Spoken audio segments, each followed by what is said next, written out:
So much has changed for the world, for our country, and for my family. Like my father, I never back down from challenges. So here I am, a little new to the convention scene. Tiffany Trump's sudden public remarks about her father and the state of his second presidency have set off a wave of interest. Not because she had ever been outspoken in the past, but precisely because she hadn't been. In recent months, she has remained quietly in the background, largely absent from the flames of political controversy. So when she broke her silence, not in defense, not as an echo, but as a voice of her own, it felt like more than a personal statement. It seemed like a subtle re-entrance of a family member into the public sphere, one that invites both curiosity and speculation about what she means, how she sees the inner workings around her, and what the implications might be for the Trump presidency's second act. Before we start, smash the like and subscribe buttons for more updates. From the start of this new term, her silence had been conspicuous.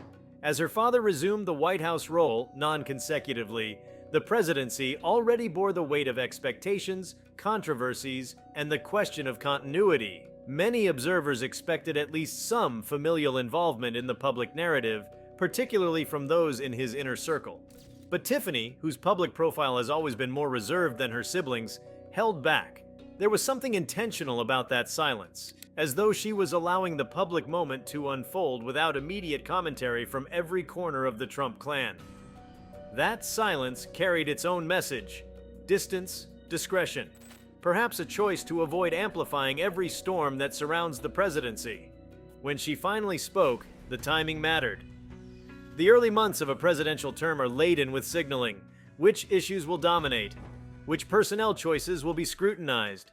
What style the administration intends to project? Tiffany's intervention entered at a moment when many were watching not just policies, but the roles of family in a highly polarized political environment. Her voice, arriving later in the season, could reshape perceptions of the administration's internal dynamics, or at least contribute to those perceptions. The fact that she chose this moment implies she saw an opening, a need, or maybe even pressure, from inside or outside, to exert or assert her presence. She offered observations on the current president's posture, while hinting at how she perceives the presidency as a locus of family, legacy, and personal identity. In speaking, she navigated a tightrope, not wanting to overshadow or interfere, but also not wanting to remain invisible. The balance was delicate. By acknowledging her father's priorities, she lent legitimacy to certain narratives of the administration. By maintaining enough distance, she avoided becoming just another surrogate or a repetition of talking points. Her manner communicated that this was not a daily operational role, but a selective engagement. That selectivity gives weight to what she chooses to spotlight. By insisting on a cautious but not silent role, she subtly elevated certain issues. She spoke about priorities she believed were meaningful: education, social cohesion, generational perspectives, the idea that a president's relationship with future generations should be more than symbolic. In so doing, she gave the impression of someone trying to influence emphasis rather than direction, an insider with some standing, but not a policymaker. Her remarks reflect a desire to mediate between two impulses: loyalty and conscience. She appeared keenly aware that her words would be read less for their direct proposals than for their tone, their underlying message about her family's coherence, and the character of her father's renewed leadership. Her emergence also invited speculation about where her loyalties lie, not to foreign adversaries or political factions, but within her own family. Her deference in parts of her remarks suggested respect and support, even as her independent voice hinted at boundaries. In political families, such boundaries are rarely ignored.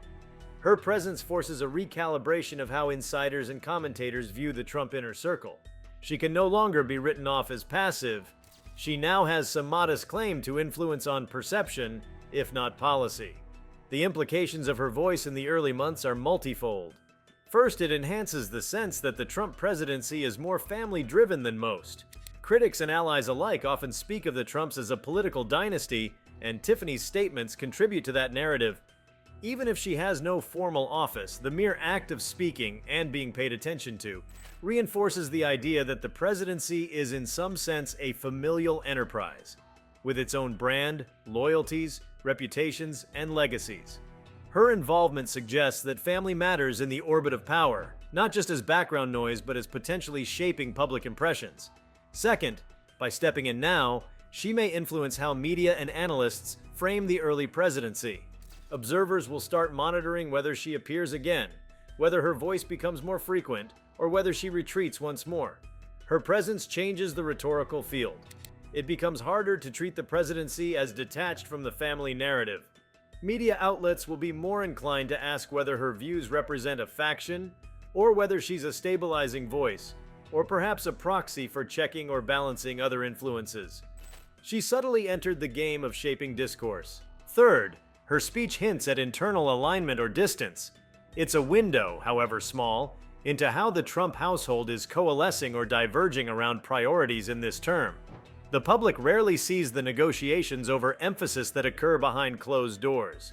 Which issues matter, which initiatives should be amplified, how much the leader's family should be involved. Tiffany's decision to speak signals that those negotiations were happening, and that she now has a stake in influencing them, even if informally. Observers will read her tone for clues about where she stands relative to other influences, allies, advisors, and siblings. Fourth, her remarks can shape expectations among loyalists and critics. Supporters of Donald Trump will see her voice as a reinforcement of unity, a sign that the family remains intact even under the glare of renewed power. Skeptics will see her as another actor to be scrutinized. Will she align with hardliners, moderates, or act as a tempering force? Her presence lends nuance to the simplistic caricature of Trump family all marching in lockstep, or family chaos behind the scenes. She complicates that binary. Her involvement invites questions about who is speaking for whom within the broader orbit of influence. Her public entry adds a measure of accountability, however symbolic. If she raises an issue, people will ask whether the administration will act on it or whether she will follow up. That expectation, subtle as it may be, invites responsiveness. Even if only occasionally, her voice becomes a nudge.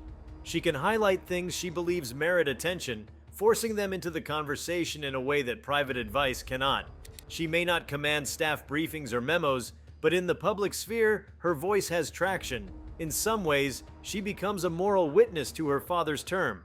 Not just a daughter, but a commentator with visibility. As the months pass, her silence, when heard again, will feel deliberate. Observers will track when she stays quiet, when she speaks, and the subjects she picks. In that pattern lies a map of her intentions and the intra-family balance. If she stays infrequent, her voice remains magnified. If she becomes regular, it suggests deeper influence or growing willingness to shape narrative. Either path carries risk. Too frequent, and she may be judged as intruding; too rare, and her voice may be dismissed. In sum, Tiffany Trump's belated but deliberate remarks in the early months of her father's second presidency mark a turning point, not because she transformed the trajectory of administration, but because she reshaped the space around it. She reintroduced herself as a presence that cannot be ignored, a bridge between family and public, between past silence and present expression. Her intervention invites us to reconsider how much the presidency is parceled in the private domain, and how family voices, however subtle, filter into power.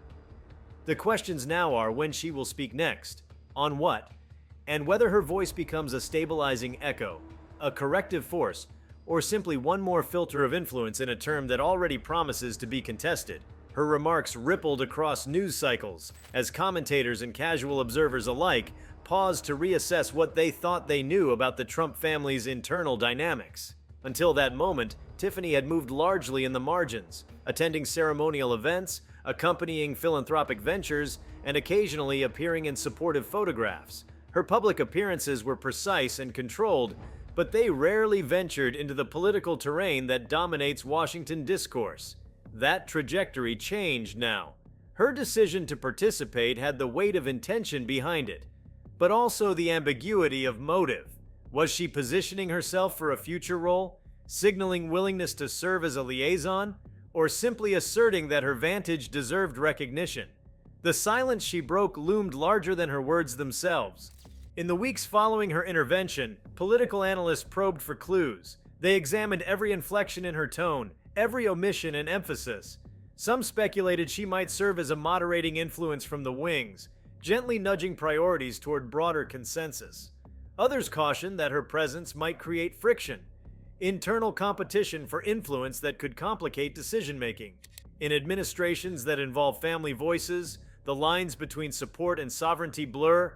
A daughter commenting, even respectfully, can complicate the clarity of authority, especially when public perception is in constant flux. She began to attract invitations to policy forums, think tank discussions, and moderated events, carefully curated to allow her to speak without being boxed into polarizing debates. At times, she appeared on panels about youth engagement or empowerment, not as a raw partisan actor, but as someone bringing generational perspective. That felt strategic. She seemed to be carving out a niche that neither replicates her father's voice nor stands apart from it entirely. Through those venues, she reiterated themes she had initially floated: the importance of bridging generational divides, the value of civic education, and the conveyance of continuity across American life. She expanded her remarks into a coherent worldview without stepping overtly into the machinery of party politics. Yet her emergence also exposed subtle tensions. Some supporters of her father's administration quietly questioned whether she was overextending or attempting to define her own brand within the movement. Others welcomed her voice as a welcome compliment. Internally, aides and staffers viewed her as a variable, a potential source of legitimacy among moderates, or possibly a complicating voice if her viewpoints diverged. Her appearance in public spaces, albeit carefully managed, shifted internal equilibrium. People began speculating quietly about whether her opinions aligned fully with the president's, or whether she was staking out territory for a nuanced middle position. She traveled too, visiting swing states, meeting local advocacy groups, and engaging with civic organizations. Her visits were rarely overt campaign stops, but rather reconnaissance missions, a mapping of the terrain she intended to address. In those venues, she leaned into listening. She asked questions tailored for local realities: access to education, social mobility, the ways families feel the pressure of economic instability. Her posture was less of a propagandist and more of a messenger, gathering concerns and reflections to feed back into the broader national conversation. That listening posture projected humility but also intention. It told audiences she intended to shape priorities more than ideologies. Media outlets observed that she seemed personable, gently probing without grandstanding. Wherever she went, she emphasized interconnection, how national policies ripple into daily lives, how generational handoffs matter, how civic resilience depends on inclusion. She tended to frame challenges not only in political terms, but in human terms. That orientation set her apart from many high-pitched partisan voices. She was speaking from the vantage of someone who straddles private concerns and public implications. Because she had not held office, she had a degree of freedom, but also risk. Without the protection of a legislative platform or an official title, every statement carried the extra burden of interpretation. In media rooms and Twitter threads, her comments were parsed as signals: in favor, against, or somewhere in between. She had to calibrate carefully, choosing when to hold back and when to assert. In doing so, she revealed a temperament more cautious than confrontational, one that seemed to prefer shaping conversations rather than dominating them. Her growing presence also prompted comparisons to past presidential children, to how they engaged, allied, or distanced themselves from the presidency. But those historical comparisons often missed the evolving landscape she navigated, an era of hyper-connected media, fractious polarization, and intense familial branding. Her balance was delicate, present but not intrusive, distinctive but not divisive. She tested that balance with every public step, recalibrating for tone, reception, and alignment with her father's overarching narrative. Political opponents watched closely. Some cast her emergence as a calculated repositioning, a soft insertion of a new player into the Trump orbit. Others saw it as an opening, a chance to engage through her voice or critique it. She became both a target and a prism. What she said could be amplified or contested, and what she didn't say became equally meaningful. Silence became strategy as much as speech. When she declined comment or refrained from weighing in on contentious issues, that abstention was treated as a choice, not a gap. Her silence on certain flashpoints in the early months drew attention. She declined to comment on high-voltage debates over foreign policy, federal investigations, or highly polarizing legislative battles. Those omissions spoke volumes, boundaries she seemed unwilling to cross, or topics she felt constrained by. In doing so, she carved out a zone of permissible commentary, areas she felt she could address without becoming entangled in controversies beyond her remit. That selective restraint became part of her style. In a political environment where every voice wants a microphone, she tacitly defined where hers would speak. Some in the media narrative began to cast her as a voice of generational temperance. As her public remarks multiplied, an image emerged of someone trying to hold together the generational legacy of Trumpism while adapting it to new momentums and criticisms. She became a potential bridge between the establishment and younger actors, someone who might articulate the future of the movement in subtler tones. Whether that role was self-assigned or organically evolving, observers began considering her as a candidate for future influence, whether in the party, in future administrations, or as a public intellectual of sorts. Of course, the shadow of her father was ever present. Every appearance she made was parsed in relation to how it reflected on him. Some audiences viewed her as a surrogately softener, someone whose presence could humanize the administration. Others treated her as another instrument in the messaging machine. That dual lens complicated her space. To many, she became part of the brand. But to more discerning watchers, she seemed to be attempting to add dimension and subtlety to that brand, particularly in its second iteration. A significant development. She began commissioning or partnering with research and think tank organizations aligned with civic engagement and educational priorities. These collaborations allowed her to surface data, host dialogues, and sharpen proposals in niches she cared about. She leveraged those platforms to frame problems before policy, to introduce questions rather than solutions, to coax rather than command. That mode of operation deepened her credibility. She was not simply messaging. She was engaging in framing public discourse, particularly around generational values, education, youth access, and institutional trust. Her interactions with youth groups, especially college and postgraduate organizations, felt particularly impactful. In those settings, she encouraged dialogue across political divides, cautioning against echo chambers, promoting civic literacy, and advancing empathetic inquiry. She framed the challenges young people face: student debt, credentialing, job mobility, in the context of broader systemic patterns. She asked how young citizens could be more engaged, more responsible, more invested. Her tone was that of someone who believes change flows through both policy and culture. In those forums, she garnered attention, social media traction, and quietly respect, even from those critical of her family's brand. Sometimes the symbolic dimension of her role became pronounced. Photographs of her at institutional gatherings or educational events served as visual counterweights to the more combative imagery often associated with her father's public persona. She was often dressed understatedly, positioned to listen rather than dominate, with eyes reflecting interest rather than challenge. These visuals reinforced the impression of a family member meditating on legacy, representation, and the contours of power. In the early months of the presidency, images matter nearly as much as words, and she seemed attuned to that. Her shift from silent daughter to occasional commentator also raised questions among political strategists. Could she become an asset in swing districts, a messenger to younger or more moderate voters? Might she be deployed as a speaker on campus tours or in bridging forums between party wings? Opposing political operatives speculated about how best to co-opt, counter, or critique her contributions. Some thought her presence would soften parts of the administration's image. Others worried she might attract attacks or distractions. For the administration, her role was delicate, a promise of generational extension, but also a new variable in message discipline. Within party circles, her emergence sharpened debates about the role of outsider voices in governance. Some insiders questioned whether opening the public floor to more family voices would erode centralized communications discipline. Others argued that having someone perceived as more fresh, approachable, or generationally aligned could help expand appeal. Her voice made those debates less theoretical. She became a test case for whether personal brand can complement or destabilize institutional messaging. The internal calculation rested on whether her gains in public perception would outweigh potential risks of divergence or misalignment. Her role also affected narrative frames about the Trump presidency itself. Previously, much commentary focused on executive orders, legislative battles, and electoral strategy. With Tiffany's voice inserted, observers began layering in new frames: generational vision, family cohesion, long-term brand renewal. Analysts started asking, is the second presidency a sequel or a reboot? How much change will the next generation of Trumps offer?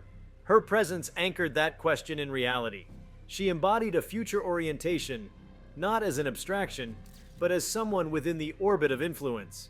She also expanded the geographic lens of the administration. Because she moved outside the traditional party or policy circuits, she visited or engaged with corners of the country that might not typically receive presidential attention. Inland communities, smaller towns, educational institutions beyond the coasts. She brought spotlight to places that otherwise might be ignored. Her quietly curated agenda allowed her to highlight disparities, institutional disconnects, and challenge the assumption that national attention always flows to the usual corridors of power. That brought a fresh lens on how the second administration's priorities might be read by those outside the Beltway.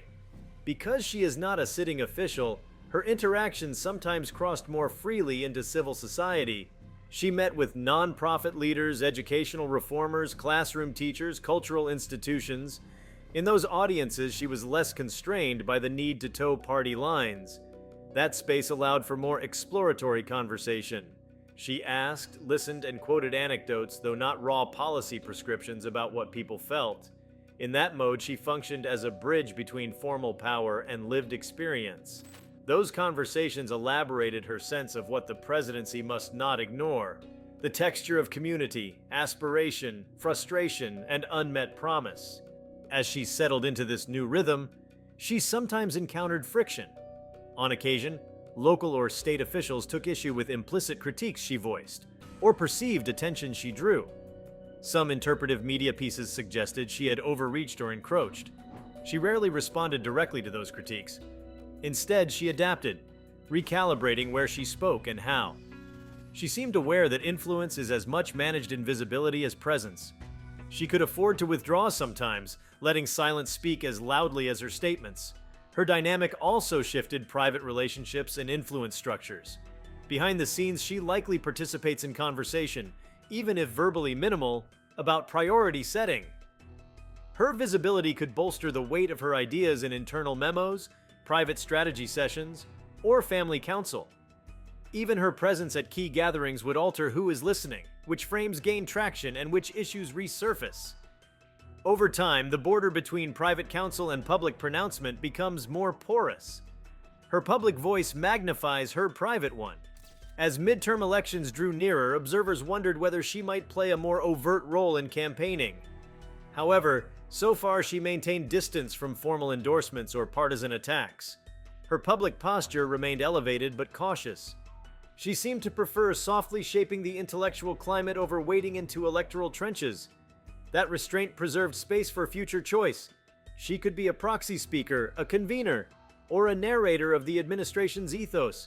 She had not foreclosed any path, and that career flexibility is itself a valuable asset. Because her voice is relatively new in this presidency, every new remark carries disproportionate weight. She is under heightened scrutiny. How she frames issues, which cause she champions, which audiences she visits, all now convey signifiers. That amplifies both opportunity and peril. A poorly received comment could invite backlash. A wisely positioned one might become a lasting motif. She seems aware of that sensitivity and proceeds with an economy of language. She avoids absolutes, frames in generational or civic language, and couches observations as invitations rather than edicts. Gradually, public consciousness began treating her input as a variable worth watching. When she appeared to champion a certain educational initiative, commentators asked whether the administration would adopt it. When she stayed silent on conflict, her silence was logged and interpreted. Every public step came to count. That level of consequence is new territory. She has essentially become part policy influencer, part generational envoy, and part family brand manager. One of the more intriguing aspects is how she balances being a daughter and a voice, not a rival. Her tone never challenges the overarching leadership. She frames her observations as complementary rather than corrective. That posture helps her avoid the optics of family division while still allowing space for her own views to emerge. She remains in public appearance aligned, but not subsumed. That duality is perhaps her most carefully managed zone. In the months ahead, people will look to see whether she sustains this engagement or retracts. Will she grow more frequent, more pointed, more thematic? Or will she taper her presence and revert to relative silence? The pattern she sets will itself send a message about her ambitions, her distance, her influence. Many will watch whether she becomes a generational voice in White House-affiliated circles, a bridge to younger constituencies, or perhaps future office seeker. That possibility hovers now, not as speculation, but as a living question. If she does increase her visibility, the complexity will intensify. Coordinating with messaging teams, avoiding contradictions, navigating media pitfalls. Managing her public interface will require political discipline. Her role may evolve into something more formal: advisor, envoy, liaison.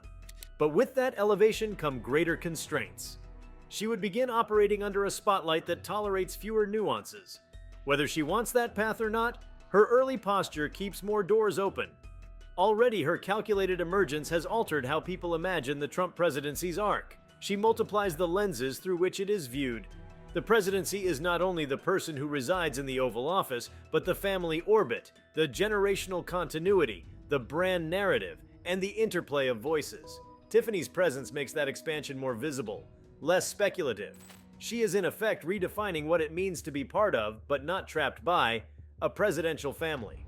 Above all, her emergence underscores that in modern American politics, silence is rarely neutral. To withhold voice is to choose a narrative, to speak is to frame it. In stepping forward, she has intervened in the trajectory of perception, legacy, and influence.